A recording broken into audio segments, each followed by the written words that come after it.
సహోదర ప్రేమయందు దయను అమర్చుకొనుడి. ఇవి మీకు కలిగి విస్తరించిన ఎడల అవి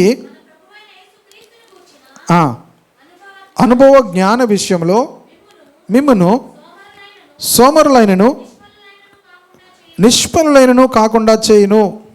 ఇవి ఎవనికి లేకపోవునో వాడు తన పూర్వ పాపములకు శుద్ధి కలిగిన సంగతి మరిచిపోయి గ్రుడ్డివాడును దూరదృష్టి లేనివాడును అగును. ప్రియులారా, ఈ యొక్క పత్రికలో పేతురు చాలా అమూల్యమైన విషయాలను రాశాడు. తను రాసిన పత్రికలో, మొదటి పత్రికలో 5 అధ్యాయాలు, రెండవ పత్రికలో 3 అధ్యాయాలు కనబడతాయి. కానీ ఈ 2 పత్రికల్లో కూడా చాలా విషయాలను రాశాడు. పేతురు పత్రిక నేను చదువుతున్నప్పుడల్లా కూడా చాలా విషయాలు నేను నేర్చుకుంటూ ఉంటాను. చాలా సంతోషంగా ఉంటుంది. 8వ వచనంలో అంటున్నాడు, ఇవి మీకు కలిగి విస్తరించిన ఎడల అవి మన ప్రభు అయిన యేసుక్రీస్తును గూర్చిన అనుభవ జ్ఞాన విషయంలో మిమ్మల్ని సోమరులైనను నిష్ఫలులైనను కాకుండా చేస్తాయి.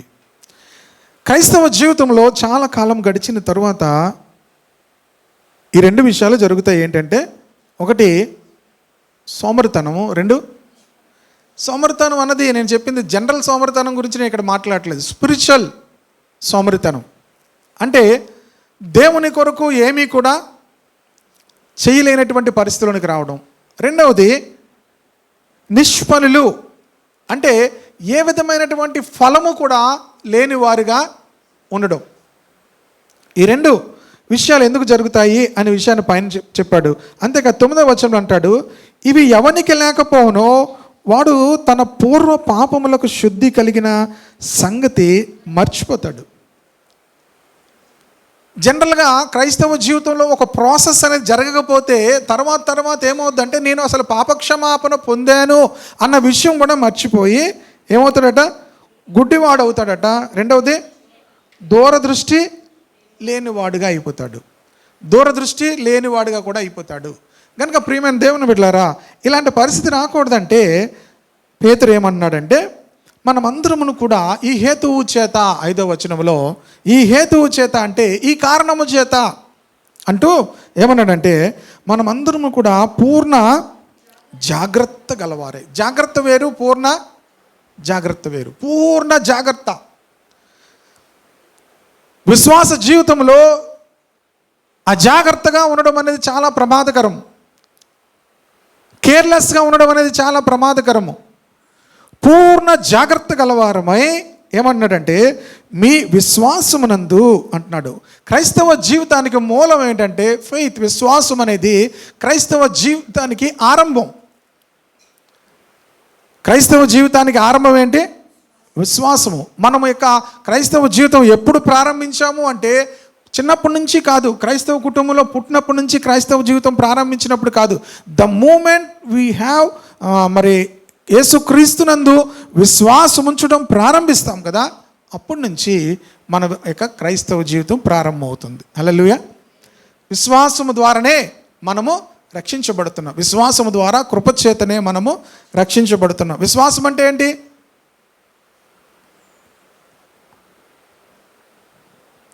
ఇలా ఉండిపోయారు అనుకోండి, ఏ చర్చికి వెళ్తున్నారని అడుగుతారు, మీ పాస్టర్ గారు ఎవరని అడుగుతారు, తర్వాత మీకు విశ్వాసం అంటే కూడా తెలీదా, నిజస్వరూపం అని మీరు ఎవరికైనా చెప్పారు అనుకోండి, అంటే అంటారు. ఇప్పుడు మీరు విశ్వాసం అంటే ఏంటమ్మా? మేము విశ్వాసులను. విశ్వాసం అంటే ఏంటమ్మా? నిరీక్షింపబడు వాటికి నిజస్వరూపము అదృశ్యమైనటకు రుజువునైనదని అంటే మళ్ళీ చెప్పండి అంటాడు. మళ్ళీ చెప్పండి అంటాడు. మళ్ళీ మీరు అది చెప్పినా సరే వెళ్ళండి అంటాడు. వాడికి ఏం అర్థం అవుతుంది. 6వ వచనం చదవండి. విశ్వాసం లేకుండా దేవునికి ఇష్టడై ఉండుట అసాధ్యం అని చెప్తూ, విశ్వాసం అంటే ఏంటి చెప్తున్నాడు? దేవుడు ఉన్నాడనియు ఆయన వద్దకు వచ్చే వారికి ఫలము దయచేవాడు వలనియు నమ్మవలను కదా. హల్లెలూయా. వాట్ ఈస్ ఫెయిత్ అంటే ముందుది కరెక్టే, కానీ అది మనకే అర్థమవుతుంది. ముందుది ఏంటి? విశ్వాసం అంటే ఏంటి? మొదటిగా మా చెప్పిన మాట కరెక్టే, కానీ అది ఎవరికి అర్థమవుతుంది? కనుక అన్యులుగా అర్థమైనట్లు అన్యులకు చెప్పాలి, విశ్వాసులకు అర్థమైనట్లు విశ్వాసులకే చెప్పాలి. అన్యుల దగ్గరికి వెళ్ళి నేను చచ్చిపోయానండి, నాలో క్రీస్తు ఉంటున్నాడండి అన్నాడు అనుకోండి, వీడికి లైట్గా లూజ్ అయిపోయినట్టుంది పాపం. ఏంటి, బ్రతుకువాడు నేను కాను, బ్రతుకువాడు నేను కాను, క్రీస్తే నా యందు జీవిస్తున్నాడు అన్నారు అనుకోండి, బాగా ఏమైంది, మతపిచ్చి పట్టి ముదిరిపోయి లైట్గా మెంటల్గా మాట్లాడుతున్నాడు అనుకుంటారు కదా. కనుక అన్యుల దగ్గరికి వెళ్తున్నప్పుడు ఎలా మాట్లాడాలి, విశ్వాసుల దగ్గర ఉన్నప్పుడు ఎలా మాట్లాడాలో కూడా మనం తెలుసుకోవాలి. కనుక ప్రియ దేవుని బిడ్డలారా, విశ్వాసం అంటే ఏంటంటే దేవుడు ఉన్నాడు, హల్లెలూయా, తన్ను వెదుకు వారికి ఫలము దయచేస్తాడు. సింపుల్గా చెప్పాడు.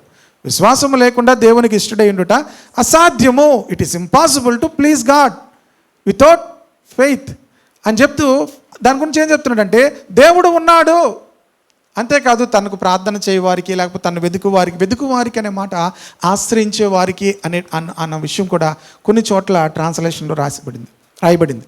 ఆశ్రయించు వారికి, దేవుని ఆశ్రయించు వారందరికీ కూడా దేవుడు ఏం చేస్తాడు, ఫలమును దయచేవాడనే నమ్మవలెను కదా. హల్లెలూయా. నమ్మటం అంటే దేవుడు ఉన్నాడు, దేవుని ఆశ్రయించే వారికి ఏం చేస్తాడు. కొంతమంది ప్రార్థన చేస్తే ఎక్కడి నుంచి ఇస్తాడు దేవుడు, ఎక్కడి నుంచి ఇస్తాడు, ఆకాశం నుంచి ఇచ్చేస్తాడు ఆ దేవుడు అంటారు కదా కొంతమంది. దేవుడు ఆకాశం నుంచే ఇస్తాడు. హల్లెలూయా. ఎక్కడి నుంచి ఇస్తాడు, ఆకాశం నుంచి ఇస్తాడు. ఆమేన్. ఆకాశమును తన మంచి ధననిధిని తెరిచి దేవుడు మనల్ని ఆశీర్వదిస్తాడట. ఆకాశం అనే తన మంచి ధననిధి తెరిచి. ప్రియమైన దేవుని బిడ్డలారా, దేవుని నమ్మినప్పుడు దేవుడు కనుక విశ్వాసంలోనికి మనం రాగానే ఏమవుతున్నామంటే దేవుని కుటుంబంలోనికి వస్తున్నాం. ఏ కుటుంబంలోనికి, ఏ కుటుంబం, అందరూ చెప్పాలి, ఏ కుటుంబము, దేవుని కుటుంబం అంటే ఏంటి,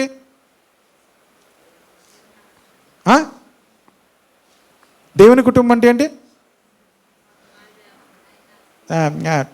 అనేస్తున్నారు అందరూ. ఏదో అనేస్తే ఎలాగా, ఏదో అనేసారు కదా అనుకుంటారు. దేవుని కుటుంబం అంటే దేవుని యొక్క సంఘం. దేవుని కుటుంబం అంటే ఏంటి, మీ కుటుంబం అంటే ఏంటి, ఎంతమంది, ఒక్కొక్కరు కుటుంబంలో మేము ముగ్గురు, మీరెంతమంది, నలుగురు, ఒక్కొక్కరు చెప్పండి అలాగా, ఒక్కొక్కరు ముగ్గురు, నలుగురు, పాత దినాల్లో 7, 12 మంది, 70 మంది, ఏంటి, అదంతా కుటుంబం. వారి యొక్క ఆలోచనలన్నీ కూడా దేని గురించి ఉంటాయి, దేని గురించి ఉంటాయి మన ఆలోచనలన్నీ కూడా, ఎక్కడున్నా తిన్నాడో లేదో, మూత వేసాడో మూత వేయలేదో, స్టాండ్ వేసాడో స్టాండ్ వేయలేదో, బ్రేక్ వేసాడో బ్రేక్ వేయలేదో, మనం ఎక్కడున్నా కూడా ఎవరి గురించి ఆలోచిస్తాం, పిల్లల గురించే ఆలోచిస్తాం కదా. ఇప్పుడు బయటికి వెళ్తున్నప్పుడు ఒక అరగంట పోయి గంట పోయి బెన్నికి ఫోన్ చిరాకు పడిపోతుంటాడు అనమాట. అందరూ కూడా ఏం చేస్తారు, వెళ్ళగానే మధ్యలో కూడా వీళ్ళు ఏం చేస్తుంటారు, పిల్లల్ని అలా చూసుకొని ఆనందంగా. మొన్న ఒక సిస్టర్ చెప్పారు, మధ్యలో కూడా ఒకసారి వెళ్ళి ఇంటర్వ్యూలకి ఎందుకమ్మా మీరు వెళ్ళడం, బాక్స్ ఇచ్చేసారు, ఒకసారి చూసుకోవచ్చు కదండి. ఏంటి, ఎందుకమ్మా వెళ్తున్నారు ఇంటర్వ్యూలకు కూడా అంటే, ఇల్లు దగ్గరే, మీకు ఎవరో అనుకుంటారు, మళ్ళీ అందరికీ చెప్పారు స్టెల్లా మేరీ స్కూల్, ఇంక మీకు ఎవరు సంబంధం లేదు కదా. ఎందుకమ్మా వెళ్తున్నారు అంటే, వాళ్ళు ఇక్కడ లేరు ప్రస్తుతం, ఓకేనా. అంటే మన చర్చలు కాదు, నేను అడిగాను ఆ సిస్టర్, ఎందుకంటే నీరసంగా ఉంది కదా వెళ్ళడం అంటే, మధ్యలో ఒకసారి వెళ్ళి చూసుకోవచ్చు కదండి. ఎవరిని, లంచ్ బాక్స్ పెట్టేసి, టిఫిన్ బాక్స్ పెట్టేసి మధ్యలో వెళ్ళి ఏం చేయాలట, మన కళ్ళు మన ఆలోచనలన్నీ ఎక్కడుంటాయి. ఇప్పుడు రక్షించబడిన తరువాత పేతురు ఏమన్నాడంటే, ఈ ప్రాక్టీస్లోనికి రావాలి. దేవుని కుటుంబంలోనికి వచ్చిన తర్వాత కూడా స్టెల్లా మేరీస్కే వెళ్తున్నాం అనుకోండి, మనం ఇంకా ఎందులో ఉన్నాము, స్టెల్లా మేరీస్లోనే ఉన్నాం. ఏ కుటుంబంలోనికి రావాలి, దేవుని కుటుంబంలోనికి రావాలి. దేవుని కుటుంబంలో ఉన్నవారు ఎలాగున్నారు, దేవుని కుటుంబంలో ఉన్నవారు ఏం తిన్నారు, దేవుని కుటుంబంలో ఉన్నవారు ఎలాగా వారి జీవితంలో గడుపుతున్నారు, ఈ ఆలోచన మనకు రావట్లేదు అనుకోండి, నువ్వు ఏ కుటుంబంలో లేవు, స్టెల్లా మేరీస్లోనే ఉన్నావు నువ్వు. అర్థమవుతుందా.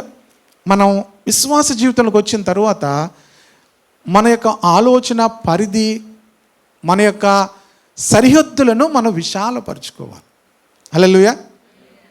దేవుని కుటుంబంలోనికి రావాలి. దేవుని కుటుంబంలోనికి పేతురు ఈ మాటలను రాస్తూ, మొదటగా మీ విశ్వాసంలో ఏం రావాలంటే సద్గుణము రావాలి. ఏం రావాలి, విశ్వాసం ద్వారా రక్షించబడ్డాం. రక్షించబడినటువంటి మన జీవితాల్లోనికి ఏం రావాలంటే సద్గుణము రావాలి. ఏ గుణం రావాలి? సద్గుణము. ఈ సద్గుణము అనేటువంటి క్యారెక్టర్ మనలోకి రాలేదనుకోండి, మనం ఏమవ్వట్లేదు, మన హృదయాలు విశాలపరచబడట్లేదు. విశ్వాసంతోనే మన జీవితం ఆగిపోలేదు. విశ్వాసముతో ప్రారంభిస్తున్నాము. ప్రారంభించినటువంటి మనము ఒక్కొక్క మెట్లు ఎక్కుతున్నాము. ఎక్కడికంటే రెండో అనుభవము సద్గుణము. ఏ గుణము? దానికి అర్థం ఏంటంటే నైతిక విలువలు, యథార్థత, మంచితనము, ఇవన్నీ కూడా మన జీవితాల్లోనికి రావాలి. ఒకసారి యేసుక్రీస్తుతో మన జీవితాన్ని ప్రారంభించినప్పుడు మన జీవితంలో ఉన్న విలువలు ఏమవ్వాలి? పెరగాలి. గతంలో మనము ఎలాగున్నా కూడా యేసుక్రీస్తునందు విశ్వాసం ఉంచిన తర్వాత మన గుణం ఏమవ్వాలి? మారాలి. చూడండి, మీకు మళ్ళీ చెప్తున్నా. నా ఫ్రెండ్ గురించి ఒక ఆయన చెప్తూ, కొంతమందికి ఆ చేతులు చూసినా ముఖం చూసినా కొంత జ్యోతిష్య జ్ఞానం ఉంటుంది కదా. చేతి చూసి నీకు డబ్బులు వచ్చేస్తాయని చెప్తారు కొంతమంది. నువ్వు చాలా ధనవంతుడు అయిపోతావు. కొంతమంది ఇంకా చేతిని చూసి నువ్వు బాగా, నీ రేఖ భలే ఉంది. ఒకసారి నా చేతిలో ఒకసారి ఎవరో ఇలా చూసి నీ రేఖ భలే ఉందన్నారు. తర్వాత అది ఆగిపోయింది మధ్యలో. ఏమైంది? వాళ్ళు అనగానే నేను రక్షణ పొందలేదు. నేను అనుకున్నాను, ఓహో నా రేఖ సూపర్గా అలా అనుకున్నాను. అది కనబట్టలేదు మళ్ళీ తర్వాత. కొన్ని మన జీవితాల్లో ఎవరు చెప్పినా అవి కనబడకపోవచ్చు. ప్రియ దేవుని బిడ్డలారా, ఎందుకు చెప్పాను ఈ రేఖ గురించి? నా ఫ్రెండ్ గురించి చెప్పాను కదా. అలాగే ఎవరో చూసి, బాబు నువ్వు చాలా మంచోడు బాబు, నీ గుణం మంచిది కాదు బాబు అన్న. ఇది ఎక్కడ గొడవరా బాబు? నాకు ఇదేం అర్థం అవ్వలేదు. మీకేం అర్థమైందా? నువ్వు చాలా మంచోడువే, కానీ గుణము మంచిది కాదు బాబు అని. ప్రియ దేవుని బిడ్డలారా, గుణము అనేది ఒక వ్యక్తి తను ఎక్కడున్నాడో, మనందరం మన గురించి ఏం చెప్తాం? మంచోళ్ళమే అనుకుంటాం కదా. మనందరం మన గురించి ఏమనుకుంటాం? ఎందుకంటే నేను ఆలంత చెడ్డోడిని కాదు కదా అని. ఎవరంతా? ఎవరికో అన్నా మనం కొంత మంచోళ్ళమే అని మనం గురించి మనం ఏమనుకుంటాం అంటే పర్వాలేదు అనుకుంటాం. కానీ గుణము మేబీ అలాంటిది కాదు, మంచిది కాదు. ప్రియ దేవుని బిడ్డలారా, యేసుక్రీస్తులోనికి వచ్చిన తరువాత మన గుణము మారాలి. ఏం మారాలి? మన గుణము ఏమవ్వాలి? మారాలి. ఇది ఎలా మారుతుంది అంటే, క్రీస్తులోనికి అంటుకట్టబడిన తరువాత ఖచ్చితంగా ఆయనలో ఉన్న జీవం మనలోనికి ప్రవహిస్తున్నప్పుడు మన గుణము మారడం ప్రారంభిస్తుంది. ఆమేన్, హల్లెలూయా. మన అందరి గుణాలు మామూలుగా రక్షణ పొందకముందు అందరి గుణాలు కూడా చెడ్డవే. నీతిమంతుడు లేడు, ఒక్కడును లేడు, మేలు చేయవాడు కూడా లేడు. కానీ క్రీస్తులోనికి వచ్చిన తర్వాత మన గుణం ఏమవుతుంది? ఖచ్చితంగా మారాలి. కనుక యేసు క్రీస్తులోనికి వచ్చిన తరువాత మన గుణము మారట్లేదు అంటే, ప్రియమైన దేవుని బిడ్డలారా, రాను రాను మనము ఎలాగవుతామంటే సోమరులంగా అవుతాము, నిష్ఫలముగా మారుతాము, దూరదృష్టి లేని వారంగా అయిపోతాము, ఇంకా అవుతాం గుడ్డివాలంగా అవుతాం. క్రిస్టియానిటీలో ఉన్నటువంటి ఆ యొక్క అద్భుతమైనటువంటి ఆ ఆధ్యాత్మిక అనుబంధాన్ని కూడా మనము అనుభవించలేము. అంతేకాదు పైన వచనంలో ఏముంటుందంటే, మనం అందరము దేవ స్వభావములో మనం పాలిభాగస్తులం అవ్వాలని దేవుడు ఈ యొక్క మాటలన్నిటిని కూడా మనకు రాయిపించాడు. ఏ స్వభావంలో? దైవ స్వభావములోనికి రావాలి. ఏ స్వభావము? రాను రాను రాను రాను మన స్వభావము ఏ రీతిలో, ఒక్కసారి ఒక రోజులో వచ్చేది. రాను రాను రాను రాను ఏమవుతుంటుంది? మన స్వభావము దైవ స్వభావములోనికి మారుతుండాలి. కనుక సద్గుణము అనేటువంటి మంచి గుణము అనుకోండి. అంటే సద్గుణము అంటే మంచి గుణము. కనుక మన గుణం ఏమవ్వాలంటే మారిపోతూ ఉండాలి. హల్లెలూయా. ఒకప్పుడు మనం ఎలాగున్నప్పటికీ కూడా మన పాత జీవితంతో ఏమాత్రము కూడా కంపారిజన్ లేనంత ఉన్నతమైనటువంటి ఆ గుణశీలతను మనం సంపాదించుకోవాలి. హల్లెలూయా. ఇది మనం సంపాదించుకోవడం కాదు. క్రీస్తులోనికి వెళ్తున్న కొద్దీ, దేవుని వాక్యము చదువుతున్న కొద్దీ, దేవుని వాక్యపు వెలుగులో మన యొక్క గుణమంతటిని కూడా మనం మార్చుకోగలుగుతాం. హల్లెలూయా. మీరు ఎన్నిసార్లు చెప్పారో తెలియదు కానీ నేను బోల్డ్ సార్లు చెప్పాను, నా గుణం మంచిది కాదు ప్రభువా అని. ఎవరితోని? ఎప్పుడైతే ఆ అద్దములో మన గుణం మనకు కనిపిస్తుందో ఆ గుణమును బట్టి పశ్చాత్తాపడాలి. ఆ గుణమును బట్టి దేవుని సన్నిధిలో మనము కన్నీరు కార్చినప్పుడు దేవుడు ఏం చేస్తాడంటే తన రక్తముతో మన గుణమును తీసి తన యొక్క ఆత్మ ద్వారా మంచి మనస్సును దేవుడు మనకిస్తాడు, మంచి స్వభావం దేవుడు మనకిస్తాడు. హల్లెలూయా. ఇది ఎక్కువ సమయం నేను చెప్పను, కానీ ఇంకా చాలా విషయాలు ఉన్నాయి కనుక నేను ముందుకు వెళ్తున్నాను. సద్గుణమందు ఏముండాలి? జ్ఞానం ఉండాలి. ఈ సద్గుణములో తర్వాత ఏముండాలి? జ్ఞానం ఉండాలి. ప్రతి క్రైస్తవుడు కూడా ముందుగా మంచి గుణము సద్గుణముతో నింపబడాలి. విశ్వాసము తరువాత సద్గుణం అనుభవంలోనికి రావాలి. రెండవది జ్ఞానములోనికి రావాలి. ఈ మెట్లు ఎక్కకుండా ఇప్పటికీ కూడా చాలామంది ఫెయిత్ టీచింగ్ అంటుంటారు. ఏ టీచింగ్? దేనికి అంటే దేనికి faith teaching? How to receive. ఏంటి? హౌ టు రిసీవ్ చేసుకోవడానికి పెద్ద ఫెయిత్ ఏం అవసరం లేదు. ఎందుకు చెప్పండి? మీ పిల్లలకి రిసీవ్ చేసుకోవడానికి వాళ్ళకి మీకు ఏం కావాలి చెప్పండి? ఏమీ అక్కర్లేదు. మనమే ఉదయం లేచిన దగ్గర నుంచి వాళ్ళకి ఏం చేస్తాం? ఎందుకు? వారు మీ పిల్లలు గనక. ఆమేన్. ఒకసారి మనం దేవుని పిల్లలం అయిపోయిన తర్వాత దేవుడే మనల్ని చూచుకుంటాడు. హల్లెలూయా. మనకు కావలసింది ఏంటంటే క్యారెక్టర్లో దేవ స్వభావంలోనికి మార్చబడడానికి మనం ప్రయత్నం చేయాలి. హల్లెలూయా. గాడ్లీనెస్లోనికి మనం రావడానికి ప్రయత్నం చేయాలి. గాడ్లీ క్యారెక్టర్లోనికి రావడానికి మనము ప్రయత్నం చేయాలి. రెండవది ఏమంటాడంటే మన యొక్క సద్గుణములో ఏం రావాలి? జ్ఞానము రావాలి. జ్ఞానము అనేది ప్రియమైన దేవుని బిడ్డలారా, ఒక ట్రాన్స్లేషన్లో అంటే ఒక కామెంటరీలో నేను చూశాను. What is right and what is wrong in all things, the right object, the right way, the right time. ఇది స్పిరిచువల్ డిసర్న్మెంట్, ఆత్మ సంబంధమైనటువంటి ఆ వివేచన, ఆ జ్ఞానము మనం పొందుకోవాలి. ఏది సరి అయినది, ఏది సరికానిది అనేటువంటి జ్ఞానము మనము పొందుకోవాలి. హల్లెలూయా. దేవునితో నడుస్తున్న కొద్దీ ఏమవుతుందంటే దేవుడు ఈ జ్ఞానమును దేవుడు మనకిస్తాడు. పౌలు కొలస్సీలకు రాసినటువంటి పత్రికలో ఈ ప్రార్థన వారి గురించి చేస్తాడు. చూడండి, కొలస్సీ పత్రిక 1వ అధ్యాయము 12వ వచనం చూడండి. మీరు లేకపోతే మీకోసం నేను ఏమని ప్రార్థన చేస్తున్నాను అంటున్నాడు. మీరు సంపూర్ణ జ్ఞానము ఏం పొందుకోవాలి? జ్ఞానం పొందుకోవాలి. మీరు నా జనులు జ్ఞానము లేక నశించిపోతున్నారు. నా జనులు ఏమవుతున్నారు? జ్ఞానము లేక నశించిపోతున్నారు. కనుక దేవుని బిడ్డలకు ఏం కావాలంటే ఈ లోక సంబంధమైనటువంటి జ్ఞానముతో కాదు, కానీ దేవుని జ్ఞానముతో దేవుడు మనల్ని ఏం చేయాలి? నింపాలి. ఆమేన్. హల్లెలూయా. హల్లెలూయా. ప్రియ దేవుని బిడ్డలారా, మనం ఎప్పుడైతే మంచి గుణంలోనికి వెళ్తామో దేవుడు ఏం చేస్తాడంటే మనల్ని ఆ జ్ఞానముతో నింపుతాడు. మన జీవితాల్లో ఆ జ్ఞానం రావాలి. ఏది సరి అయినది, ఏది సరికానిది, ఏది దేవుని సంబంధమైనది, ఏది దేవుని సంబంధము కానిది అనే విషయమును గ్రహించగలగాలి. ఇది ఎలా గ్రహించగలుగుతామంటే దేవుని వాక్యములో మనము ఎదుగుతున్న కొద్దీ ఈ జ్ఞానము దేవుడు మనకిస్తాడు. ఆమేన్. కనుక దేవుని వాక్యములో ఎదుగుతున్న కొద్దీ ఈ జ్ఞానము ప్రతి ఒక్కరికి కూడా దేవుడు ఇస్తాడు. అందుకనే ఏదైనా విషయాన్ని మనము తరువాత వివేచించాలి అంటే ఏది సరి అయినదో ఏది సరికానిదో దేవుని వాక్యము యొక్క ప్రత్యక్షతలోనికి మనం రావాలి. అందుకే ప్రతి విషయాన్ని కూడా వాక్యానుసారంగా ఇది కరెక్టా కాదా. నా స్నేహితుడు ఒక అబ్బాయి ఉండేవాడు, ఏమైనా మాట్లాడుతున్నప్పుడు ఏదైనా మీరు వాక్యం పక్కన పెట్టండి సార్ ఏమనేవాడు? వాక్యాన్ని పక్కన పెట్టి మాట్లాడు. ఇప్పుడు వాక్యాన్ని పక్కన పెడితే మన దగ్గర ఏం లేదు. వాక్యము మన జీవితంలో తీసుకునే ప్రతి నిర్ణయాలకు కూడా వాక్యం ఏమవ్వాలి?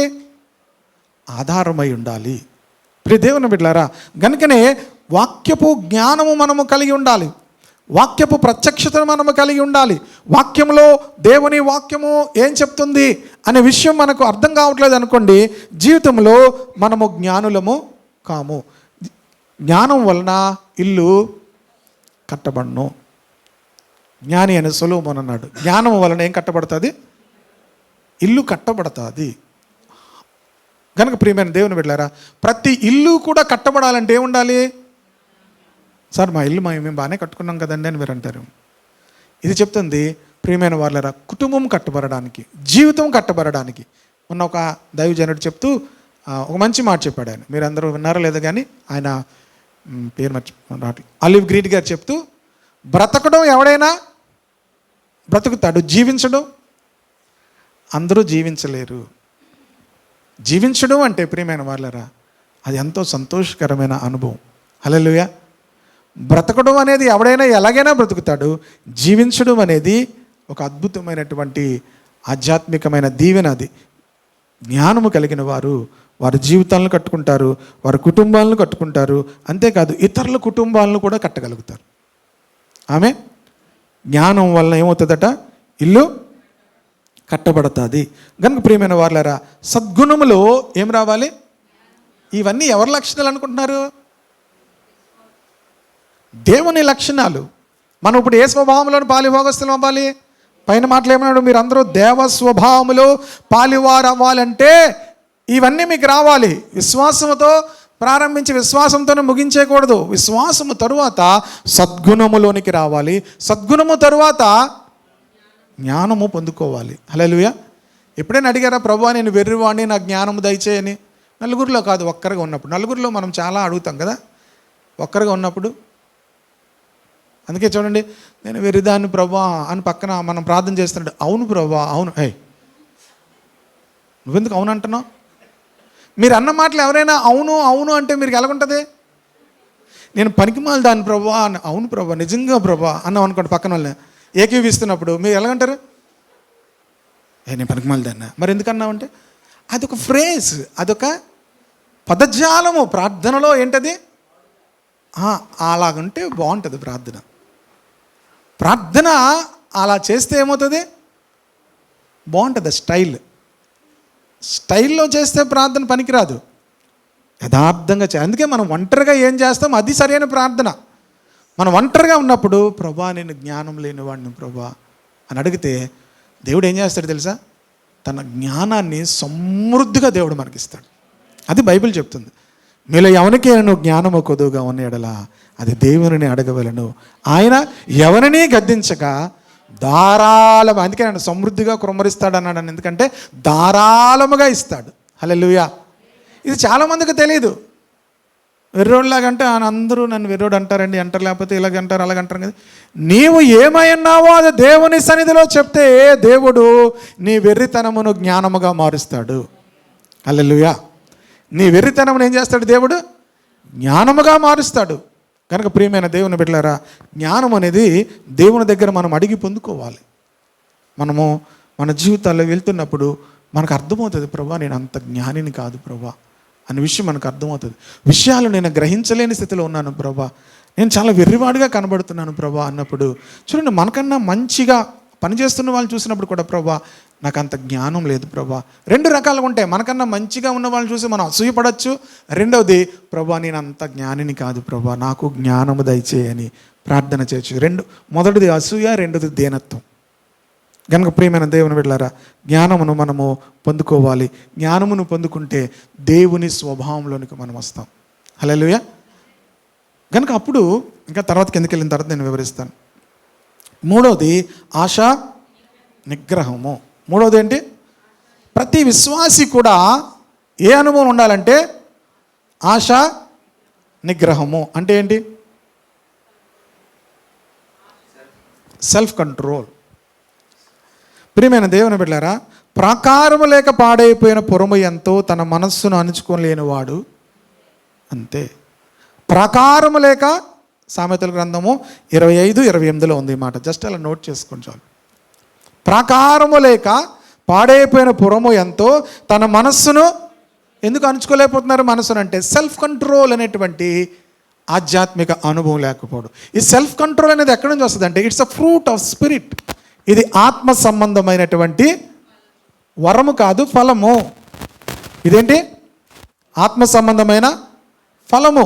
ఎప్పుడైతే మనము దేవునితో కలిసి నడుస్తూ ఉంటామో, దేవునితో కలిసి కొంతకాలం అయిన తరువాత, దేవుని సంఘములో నాటబడిన తరువాత, దేవుని కుటుంబంలో నాటబడిన తరువాత మనం ఫలించడం ప్రారంభిస్తాము. అందులో ఒక ఫలం ఏంటంటే ఆశా నిగ్రహము.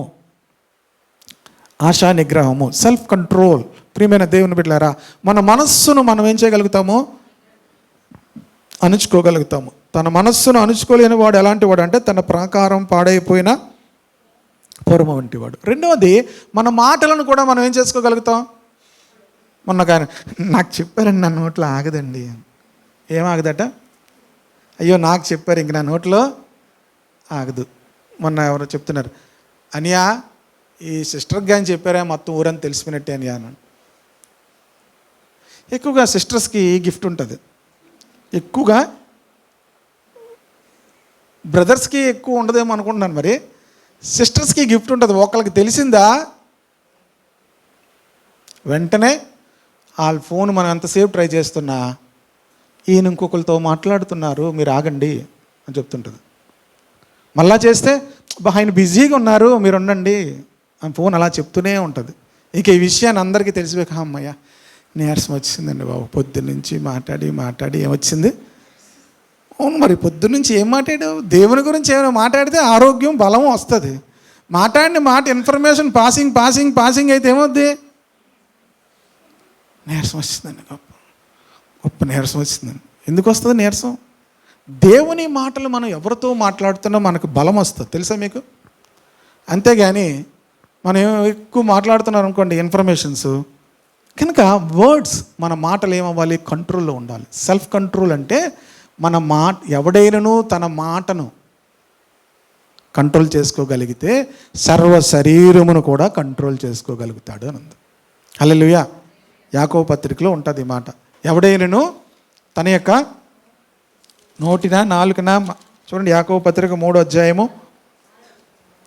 అంతవరకు వెళ్ళకండి, బయనే ఉంటుంది. 2వ వచనంలో, అనేక విషయములో మనం అందరమును తప్పిపోచున్నాము. యాకోబు పత్రిక 3:2.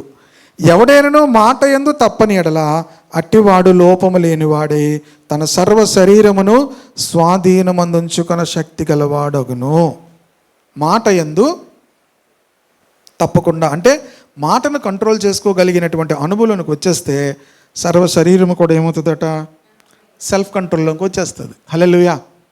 ప్రియ దేవుని బిడ్డలారా, మాటను మనము కంట్రోల్ చేసుకోగలగాలి. ఇది ఫ్రూట్ ఆఫ్ ద స్పిరిట్. మాటను ఏం చేయాలి?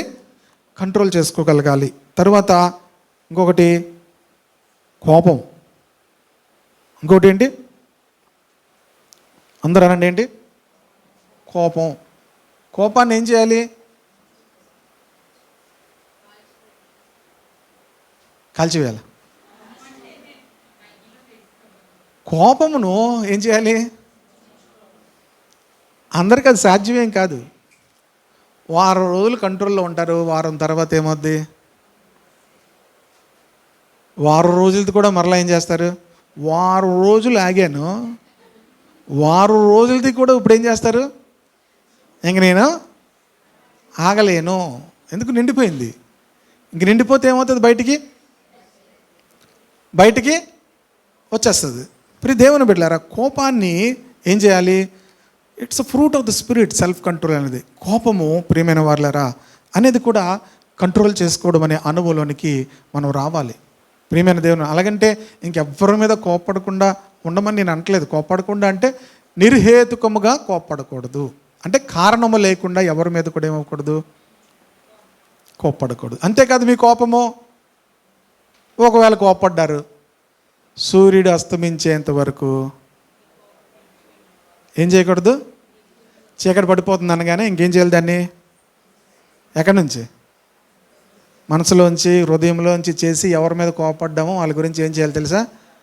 ప్రభువా వాళ్ళని దీవించు నాయనా, వాళ్ళని ఆశీర్వదించు ప్రభువా, వాళ్ళని గొప్ప చేయి ప్రభువా అంటే అప్పుడు మళ్ళీ కోపం బయటికి పోద్ది. ఎవరి మీద కోపడ్డామో వాళ్ళని మళ్ళీ ఏం చేయాలి? మరి ఎలా పోతుంది కోపం పోవడం అంటే? మీరు ఎప్పుడైతే ఆ కోపాన్ని దీవెనగా వాళ్ళకి మీరు మాట్లాడతారో అప్పుడు మీలోంచి ఆ కోపం పోద్ది. అంతే. దేవునికి స్తోత్రం కలుగును గాక. హల్లెలూయా.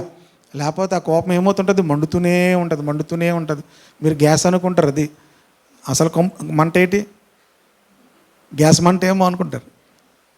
గ్యాస్ మంట కాదు, ఏమంటది, కోపం మంట, గుండెల్లో మంట, మన గుండె నొప్పి వచ్చేస్తుందేమో అనుకుంటారు. అవేమీ కాదు.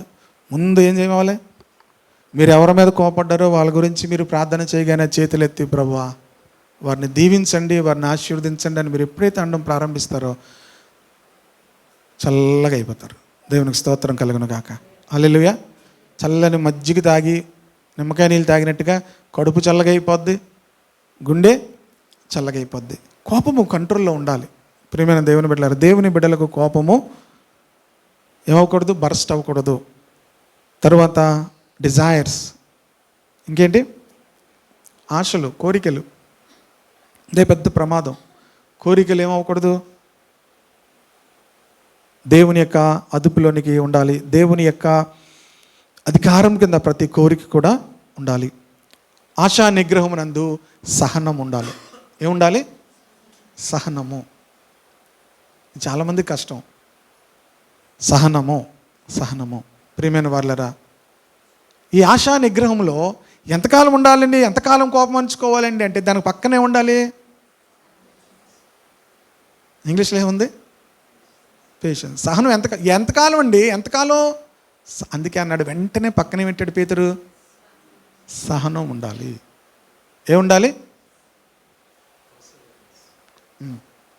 ప్రియమైన దేవుని బిడ్డారా, ఆ సహనం అనేది మనకు లేకపోతే ఈ ముందుది ఎప్పుడైనా బరస్ట్ అవుతుంది. క్రైస్తవ జీవితంలో ప్రియమైన వాళ్ళరా, సహనం అనేది ప్రతి విషయాన్ని కూడా మనము సహనము కలిగి ఉండడం అనేది, మనము సహించిన వారమైతే దేవునితో కూడా ఏలుతాము అంటాడు పౌలు తిమోతికి చెప్తూ.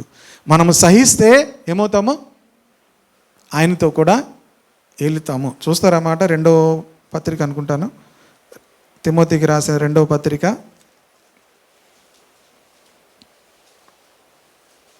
12వ వచనము. 2వ అధ్యాయము 12వ వచనము. సహించిన వారమైతే ఆయనతో కూడా ఏలుదుము. ఎవరితో దేవునితో పాటు ఏలుతారు తెలుసా? మనము సహించిన వారమైతే ఆయనతో కూడా ఏలుదుము. తెలుసా, మనము రాబోయేటువంటి 1000 ఏండ్లు పరిపాలన భూమి మీద ఉండబోతుంది. ఎంతకాలము? భూమి మీద, ఈ భూమి మీదే 1000 ఏండ్లు పరిపాలన యేసు ప్రభు వారు చేయబోతున్నారు. ఆయనతో కూడా దేవుడు కొంతమంది అధికారులను నియమిస్తాడు. దేవుడు కొంతమందిని ఏం చేస్తాడు, అధికారులుగా ఉంచుతాడు. అందులో ఎవరిని ఉంచుతాడు అధికారులుగా? చెప్పాలి, సహించిన వారిని. మీకు వ్యతిరేకముగా జరిగిన వాటన్నిటినీ సహించిన వారిని. సహించిన వారమైతే ఆయనతో కూడా ఏమవుతాము, ఏలుదము. వెళ్తారు అందరూ, ఇక్కడ ఉన్న వాళ్ళందరూ. ఇప్పుడు చెప్పండి, నేను ఉంటాను, నేను గ్యారంటీగా ఉంటానండి. ఇక్కడ బలవంతంగా యేసు ప్రభువే ఎన్నుకుంటాడు. ఎలక్షన్స్ ఏమి ఉండవు, యేసు ప్రభువే ఎన్నుకుంటాడు ఆయన. ఇక్కడ మన భూమి మీద ఉన్న ఏ పొజిషన్ కూడా దేవుడు లెక్కలోనికి తీసుకోడు. ఏ పొజిషన్ తీసుకుంటాడు? ఆయన స్వభావములోనికి మారుతూ ఉంటారు కదా. హల్లెలూయా. విశ్వాసములో సద్గుణము, సద్గుణములో జ్ఞానము, జ్ఞానముతో ఆశా నిగ్రహము, ఆశా నిగ్రహములో సహనము కలిగి ఉంటారు కదా. వారిని దేవుడు ఏం చేస్తాడంటే, ఆ 1000 ఏండ్లు భూమి మీద ఆయన పరిపాలించినప్పుడు ప్రభువు మనల్ని కూడా, అనగా సహించిన వారమైతే మనము కూడా ఆయనతో కూడా ఏలుదము. దేన్ని సహించుకోలేని వాళ్ళు ఏమవుతారు? నరకానికి వెళ్ళిపోరు. కానీ ఆయనతో కూడా కనుక ఇప్పుడు మనకున్నటువంటి గాడ్లీ క్యారెక్టర్ అనేది రాబోయే యుగాల్లో మనకు దేవుడిచ్చే స్థానం మీద స్థానము దాని మీద ఆధారపడి ఉంటుంది. ఇప్పుడు మనకున్నటువంటి గాడ్లీ క్యారెక్టర్, విశ్వాసం మన పరలోకంలోనికి చేరుస్తుంది. కానీ ఈ విశ్వాసము తరువాత మనకున్నటువంటి గాడ్లీ క్యారెక్టర్ రాబోయే యుగాల్లో దేవునితో కూడా, మరి ముఖ్యంగా ఈ 1000 ఏండ్లు భూమి మీద మనము కూడా ఆయనతో కూడా ఏలుదము. హల్లెలూయా. సహించిన వారమైతే ఆయనతో కూడా ఏలుతాము. కనుక సహనము అనేది గొప్ప గాడ్లీ క్యారెక్టర్ అది. కనుక అందరం కూడా అందుకే ప్రతి ఒక్కరికి చుట్టూ కూడా ఏముంటారు? హలో, సహించలేని మనుషులు ఉంటారు మనందరికీ కూడా. సార్ మీకేంటి సార్ అంటారు. అందరికీ ఉంటారు. అర్థమైందా? సహించలేని వారు మన చుట్టూ కూడా అందరికీ ఉంటారు. ఉన్నారా మీకు? మాకు బోల్డ్ మంది ఉన్నారండి బాబు. వాళ్ళందరినీ దేవుడు మీకు ఎందుకు ఇచ్చాడు? మీకు సహనం అనేది ఏమవ్వాలి? మీకు సహనం వాళ్ళ వల్ల ఏమవుతుంటుంది? ఇంక్రీజ్ అవుతుంటుంది. ప్రైజ్ ది లార్డ్, హల్లెలూయా. సహనం అనేది వాళ్ళ ద్వారానే మనకు పెరుగుతుంది. వాళ్ళని బట్టి మనం దేవుని స్తుతించాలి. మనకు సహనం లేదని ఎలా తెలుస్తుంది అంటే వాళ్ళని బట్టి తెలుస్తుంది. మీకు తెలుసా? ఏం నేను సహించలేనండి అంటాం చూసారా? అప్పుడు మనకు అర్థమవుతుంది ఏమని, ఓహో నాకేం లేదు, సహనం లేదు. కనుక ప్రేమ దేవుడు సహిస్తున్నాడా? వాళ్ళని సహిస్తున్నాడు కనుకే ఉన్నారా, లేకపోతే ఏమవుద్ది? వాళ్ళు ఈ పాటికి ఇక్కడ ఉండరు. సహనమందు ఏముండాలి? భక్తి. సహనంలో ఏముండాలి? భక్తి ఉంటే సహిస్తాం. అర్థమైందా? భక్తి లేకపోతే సహించలేం. మీ గాడ్లీనెస్ అనేది ఎక్కడ ప్రాక్టీస్ అవుతుందంటే ఈ భక్తి అనేది ప్రియమైన వారలేరా. మన భక్తి అంటే మనం ఏమనుకుంటాం? మన నిర్వచనం భక్తి అనగానే మీరేం చెప్తారు? మోకాళ్ళు ఏంటి? ఎంతసేపు మోకాళ్ళు వేస్తారో తెలుసండి? మోకాలు చెప్పలు గట్టిగా అయిపోతున్నాయి. ఎంత గట్టిగా అయిపోయో గుండు కూడా అంతే గట్టిగా అయిపోతుంటుంది చాలామందికి. మోకాలు ఎంత గట్టిగా అయిపోతున్నాయో గుండు కూడా అంతే. నేను మోకాలు వేసానంటేనా అగ్ని వచ్చేస్తుంది మీదకి. ఎంత గట్టిగా అయిపోతుంటారంటే. సహనము పక్కన ఏముంచాడంటే భక్తిని ఉంచాడు. భక్తి ఏం చేస్తుందంటే మనల్ని అన్నీ సహించుకునేటట్టుగా మనకు పక్కన ఇంగ్లీష్కు ఒక వెర్షన్లో ఏంటంటే సప్లిమెంట్స్ అని ఉంటుంది. ఇది ఇంగ్లీష్లో సప్లిమెంట్స్ అంటే ఒకదానికొకటి ఏంటవి అనుబంధంగా ఉంటాయి అన్నమాట. ఈ సహనం పక్కన ఏముండాలి? భక్తి. భక్తి ఏంటో తెలుసా? ప్రియమైన దేవుని బిడ్డలారా, మనము ఇతరులను సహించుకునేటట్లుగా మన గాడ్లీనెస్ అనేది మనకు సహాయం చేస్తుంది. భక్తి అనుకుంటే మనం ఏమనుకుంటామంటే భక్తి గురించి చాలా డిఫరెంట్గా ఉన్నాయి అన్నీ కూడా. భక్తి అనేది మనం ఏమనుకుంటున్నామంటే మోకలించడం, ప్రార్థన చేయడం ఇవన్నీ అనుకోండి. యాకోబు అంటాడు భక్తి అంటే ఏంటో తెలుసా? దిక్కులేని దరిద్రులను వారి ఇబ్బందులలో, అది చదవండి అందరికి మంచిది. అది 1వ అధ్యాయము 26-27.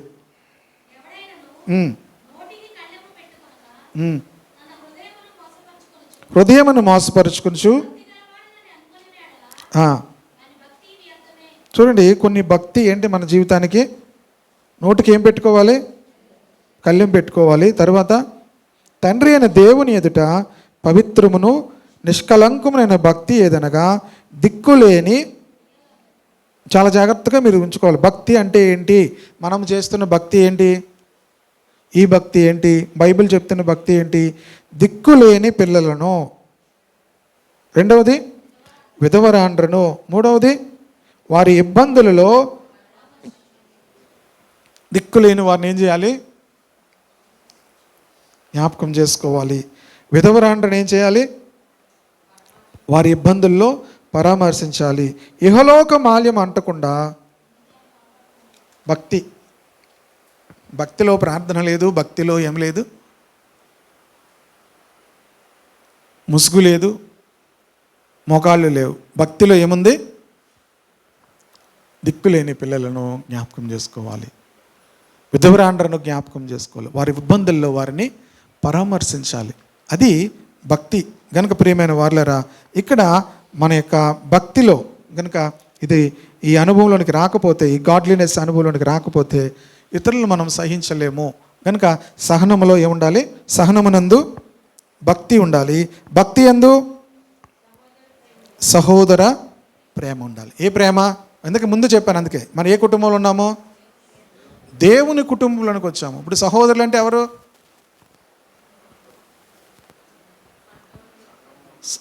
రక్త సంబంధులు కాదు. రక్త సంబంధులకి ఎవరైనా ప్రేమించగలుగుతారు. రక్త సంబంధులనే ప్రేమించలేకపోతే మీరు ఇంకా ఆత్మ సంబంధులను మనం ఏ సంబంధులు? మిగతా వాళ్ళు ఏ సంబంధులు? రక్త సంబంధులు. మనం ఏ సంబంధులు? ఆత్మ సంబంధమైన వారు. మన రిలేషన్ ఏంటి? సంఘంలో ఉన్నవారిదంతా కూడా. ఇప్పుడు ఏది ఎక్కువ చెప్పండి? ఏది ఎక్కువ నెల తెలుస్తుందంటే ఏది ఎక్కువ కాలం ఉంటుందో అదే. రక్తం ఎక్కువ కాలం ఉంటుందా, ఆత్మ ఎక్కువ కాలం ఉంటుందా? రక్తం ఎప్పుడు ఎంతకాలం ఉంటుంది? ప్రియమైన వారులారా, ఆత్మ సంబంధులు నిరంతరం ఉంటారు గనుక ఆత్మ సంబంధమైన అంటే సహోదర ప్రేమ. భక్తిలో ఏముండాలి? సహోదర ప్రేమ ఉండాలి. సహోదర ప్రేమ. ప్రియమైన వారులారా, ఇది లేకపోతే మనము మన విశ్వాస జీవితంలో ఫలించలేము. ఎందుకు అన్ఫ్రూట్ఫుల్గా ఉంటారంటే ఇవన్నీ స్టెప్ బై స్టెప్ 7 స్టెప్స్ చెప్పాడు. తర్వాత ఏమన్నాడు?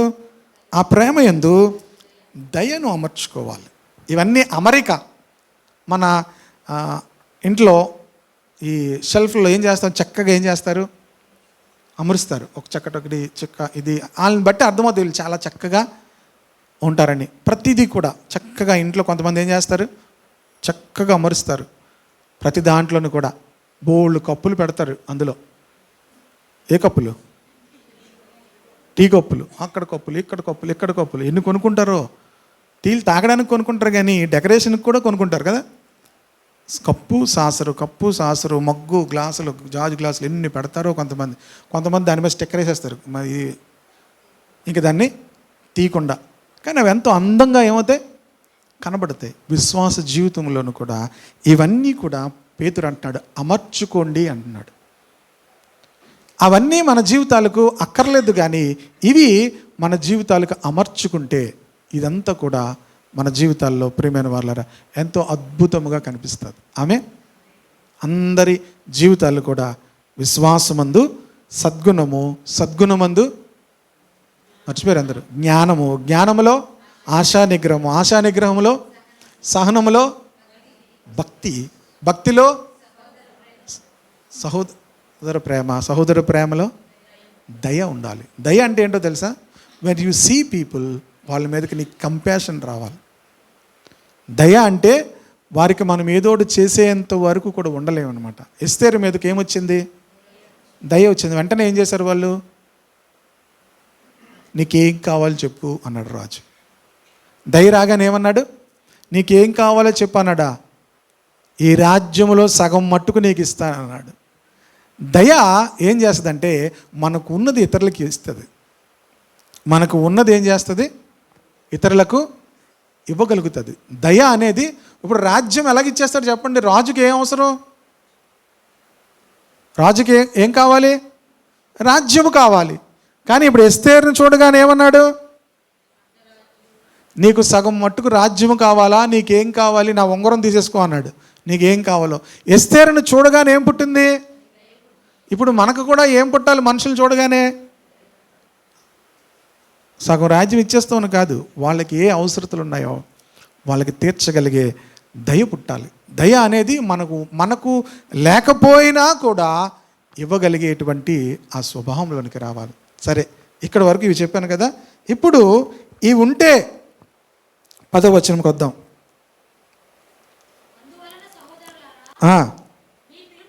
మీ పిలుపును ఇదంతా కలిగి ఒకటే ఈ 11వ వచనం వరకు కూడా ఒకే విషయాన్ని చెప్తున్నాడు. ఇవి ఎప్పుడైతే మన జీవితంలో ఉంటాయో మీ పిలుపు, మీ ఏర్పాటు ఏంటో మీరు తెలుసుకోగలుగుతారు. దేవుని యొక్క సంఘములో, దేవుని యొక్క కుటుంబంలో దేవుని ఏర్పాటు మీ పట్ల ఏమైంది, దేవుని పిలుపు మీ పట్ల ఏమైందో దేవుడు చెప్తాడు. ఏం చెప్పినా అసలు విషయం మీలో లేనప్పుడు మీలో విశ్వాసములో సద్గుణములో జ్ఞానములో ఆశా నిగ్రహములో సహనములో భక్తిలో సహోదర ప్రేమలో దయ లేదనుకో, మీ పిలుపు ఏమైనా, మీ ఏర్పాటు ఏమైనా మీరేమీ చేయలేరు. ఇవి ఉంటే మీ పిలుపు ఏంటో, మీ ఏర్పాటు ఏంటో మీరు తెలుసుకుంటారు. దేవుడు చెప్తాడు. దేవుని ఆత్మ ఏం చేస్తుందంటే నీ పిలుపు, నీ ఏర్పాటు ఏంటో చెప్తుంది. అప్పుడు మీరిట్టి క్రియలు చేయవారైతే ఎప్పుడునూ తొట్టిల్లరు. అలాగని మన ప్రభువును రక్షకుడైన యేసుక్రీస్తు యొక్క నిత్య రాజ్యములో ప్రవేశము మీకు సమృద్ధిగా అనుగ్రహింపబడును. కనుక ప్రియమైన దేవుని బిడ్డలారా, ఇవి కలిగి మీకేమవ్వాలి? విస్తరించాలి. దేవునికి స్తోత్రము కలుగును గాక. 8వ వచనంలో అన్నాడు, ఇవి మీకు కలిగి విస్తరించాలి. అప్పుడు మీకు యేసుక్రీస్తును గూర్చిన అనుభవ జ్ఞానంలోనికి మీరు వస్తారు. Experiential knowledge. అనుభవ జ్ఞానం అంటే ఏంటి? Experiential knowledge. యేసుక్రీస్తును గూర్చినటువంటి అనుభవ జ్ఞానములోనికి వస్తారు. అప్పుడు మీరు సోమరులుగా ఉండరు, అప్పుడు మీరు నిష్ఫలులుగా ఉండరు, దేవుని కొరకు మీరు ఫలిస్తారు. హల్లెలూయా. కనుక దేవుని కొరకు ఫలించాలి అంటే ప్రియమైన వారులారా, మనందరి జీవితాల్లోనూ కూడా ఈ అనుభవాల్లోనికి రావాలి. ఈ అనుభవాలు ఒకటి ఒకటి మనకి యాడ్ అవుతున్న కొద్దీ దేవుని యొక్క ఏర్పాటు ఏంటో మనకు అర్థమవుతుంది. దేవుడు మన పట్ల కలిగి ఉన్న పిలుపు ఏంటో మనకు అర్థమవుతుంది. దేవుని సంకల్పం ఏంటో అర్థమవుతుంది. ఇక నువ్వు నిష్ఫలముగా ఉండవు. నువ్వు ఎక్కడికి వెళ్తున్నా కూడా ఫలించడం ప్రారంభిస్తావు. నీ ఇంటిలో ఫలిస్తావు, నువ్వు బయట ఫలిస్తావు, సంఘములో ఫలిస్తావు. యేసేపు ఫలించడి కొమ్మ. హల్లెలూయా. ఎక్కడికి వెళ్ళినా ఏమయ్యాడు? పొతీఫర్ ఇంట్లోకి వెళ్ళాడు, ఫలించాడు. జైల్లోకి వెళ్ళాడు, ఫలించాడు. ఎక్కడికి వెళ్ళినా ఏమవుతున్నాడు? ఫలిస్తున్నాడు. నువ్వు ఎక్కడున్నా కూడా ఏమవుతావు? ఫలిస్తావు. నువ్వు ఒక ఉపయోగకరమైనటువంటి వ్యక్తిగా ఉంటావు, ఉపయోగకరమైనటువంటి కొమ్మగా ఉంటావు, ఉపయోగకరమైన చెట్టుగా ఉంటావు. ప్రియమైన దేవుని బిడ్డలారా, నీ జీవితం అందరికీ సంతోషకరంగా ఉంటుంది. హల్లెలూయా. మరొక చెప్తున్నాను, ఫలించడి చెట్టు తన ఫలము తిందగానే నీ ఫలమును అనేకులు తినేటట్లుగా దేవుడు నిన్ను దీవిస్తాడు. హల్లెలూయా. ఫలించడి చెట్టు యేసేపు. మనందరి జీవితాల్లోనూ కూడా ఈ ఫలము అనుభవం రావాలి అంటే మన సద్గుణం అనేది మన జీవితానికి వచ్చిందా లేదా, యథార్థత, మంచితనము, ప్రియమైన వాళ్ళరా, నైతిక విలువలు మన జీవితంలో కనబడకపోతే దేవుని కొరకు మనము ఉపయోగపడలేము, నిష్ఫలంగానే ఉంటాం. అందరూ ఆరోగ్యంగా, అందరూ ఆర్థికంగా అందరూ బాగుండొచ్చు, కానీ దేవుని కొరకు ఉపయోగపడాలి అంటే, నిష్ఫలము కాకుండా దేవుని కొరకు ఉపయోగపడాలంటే ఈ 7 క్యారెక్టర్స్ కూడా మనందరి జీవితంలోనికి రావాలి. వీటి మీద చెయ్యి వేసి చదువుతుంటే ప్రభు మనతో మాట్లాడతాడు. దేవుని వాక్యం చదువుతూ ఉంటే ఏమవుతుందంటే, మనము దేవుని వాక్యము మనల్ని ఆశీర్వదించడమే కాదు, దేవుని వాక్యము మనలో ఉన్నటువంటి ప్రతి లోపాన్ని కూడా మాట్లాడుతూ ఉంటుంది. హల్లెలూయా. ప్రతి అవిధేయతను కూడా సరిచేస్తుంటుంది, ప్రతి అతిక్రమమును కూడా సరిచేస్తుంటుంది. ఎప్పుడైతే ప్రతి మాటకు కూడా మనం లోబడుతూ సరిచేసుకుంటుంటామో ఒక దినం వస్తుంది, దేవుడు తన పిలుపును, తన ఏర్పాటును కూడా నీ జీవితంలో నెరవేర్చడం ప్రారంభిస్తాడు. హల్లెలూయా. మనందరినీ దేవుడు పిలిచాడు. అయితే ఆ ఏర్పాటులోనికి మనమందరం వెళ్ళి మనమందరము దేవుని కొరకు వాడబడాలి అంటే ఆ పిలుపును, ఏర్పాటును నిశ్చయము చేసుకున్నటకు మనందరం ఏం చేయమంటాడు? మనమందరం కూడా జాగ్రత్త పడాలి అంటున్నాడు. ఆమేన్. హల్లెలూయా. పిలచిన దేవుడవు మరచిపోలేదు, పిలచిన దేవుడవు మారని కృపలో నన్ను దాచినావు, మారని కృపలో నన్ను దాచినావు, మరువక నన్ను ప్రేమించినావు, మరువక నన్ను ప్రేమించినావు, పిలచిన దేవుడవు పేరు పెట్టి నన్ను పిలచినావు, గొప్ప జనముగా చేసేదనంటివే, పేరు పెట్టి నన్ను పిలచినావు, గొప్ప జనముగా చేసేదనంటివే, అడుగుపెట్టు స్థలములు ఆశీర్వదించి,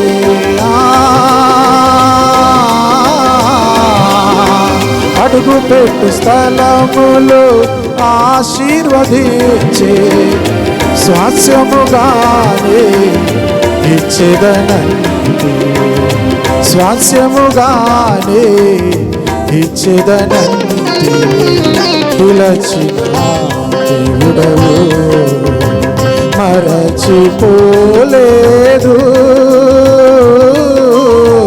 పిలచిన పిలచిన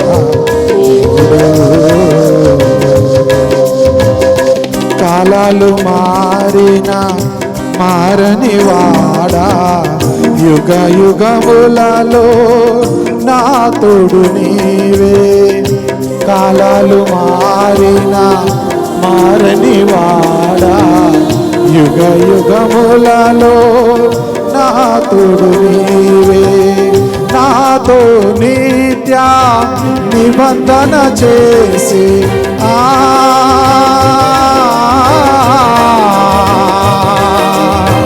నాతో నిత్య నిబంధన చేసి నెరవేర్చుటకు నన్ను విడువలేదే. నెరవేర్చుటకు నన్ను విడువలేదే. పిలచిన దేవుడవు మరచిపోలేదు. పిలచిన దేవుడవు మారని కృపలో నన్ను దాచినావు. మారని కృపలో నన్ను దాచినావు. మరువక నన్ను ప్రేమించినావు. మరువక నన్ను ప్రేమించినావు. పిలచిన దేవుడవు పిలచిన దేవుడవు.